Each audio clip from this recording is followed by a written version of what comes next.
I'm a big fan of Atlanta, I'll tell you that. Jamal Finkley, BLACKTREE TV. What a fun movie. I mean, it was really great to see kind of like this role reversal. I mean, I'm used to seeing you play this tough action star all the time and everything, and used to seeing you in a lot of comedic roles, and now it's like you was a huge comedian in this, and you was a huge action star. So how was that feel just to like kind of wear different hats a little bit?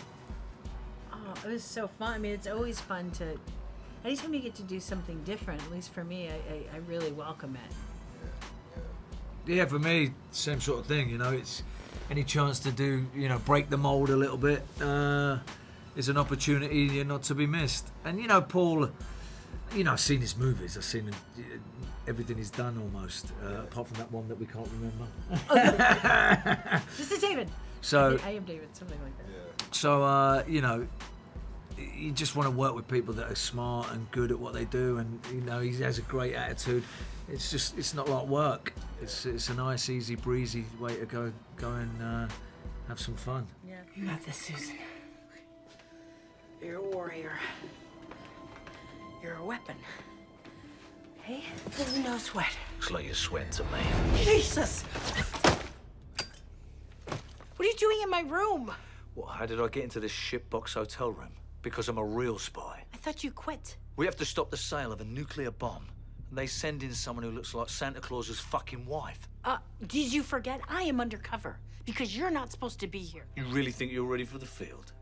I once used defibrillators on myself. I put shards of glass in my fucking eye. I've jumped from a high-rise building using only a raincoat as a parachute and broke both legs upon landing. And I still had to pretend I was in a fucking Cirque du Soleil show. I've swallowed enough microchips and shit them back out again to make a computer. This arm has been ripped off completely and reattached with this fucking arm. I don't know that that's possible.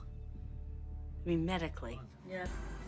Everybody loves you as these comedic roles, but I mean, I remember you from Gilmore Girls, and I remember The Sleeper hit last year, St. Vincent, which I love. But you started off with Groundlings, and there's been a lot of successful actors come from Groundlings. Yeah. Can you talk a little bit about maybe why this process gives so much success? The Groundlings Theater in LA has had such a massive impact on me. I think it's hard. They don't pull any punches. They tell you when what you're doing is working and why it's not.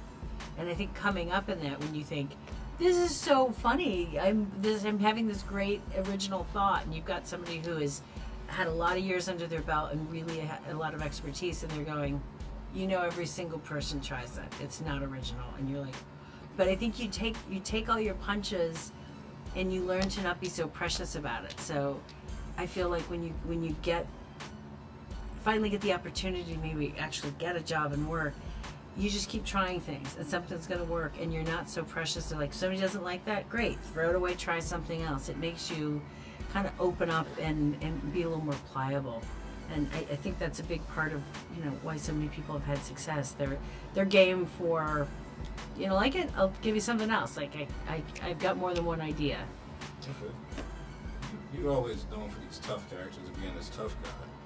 But everybody always says comedy is like really tough. And now after doing this film, do you agree with that statement that comedy is like the toughest film genre, so to speak? I think it's, you know, I think to make a good comedy is far more difficult than making, you know, some silly action movie, because there's always some fool that's going to go and watch that.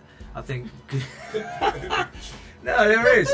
Like, good comedy is really difficult. I mean, as a spectator, because you know, I love comedies, and I think it's so easy to get them wrong. You know, the jokes are bad, or it's too slapstick, or you know, I think it's a real fine finesse that it takes to get it sophisticated and funny, and to appeal to a lot of people.